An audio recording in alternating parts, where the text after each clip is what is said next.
Este es un iPhone 11, al cual también le tengo que cambiar la pantalla y tengo que hacerle su batería. Entonces, acompáñenme a ver de qué se trata esta reparación.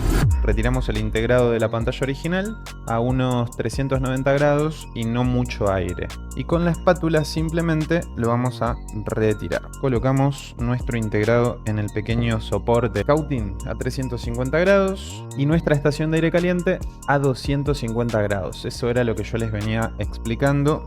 Y listo, al menos la resina. Si te interesa un video más extenso explicado al detalle, te leo en los comentarios.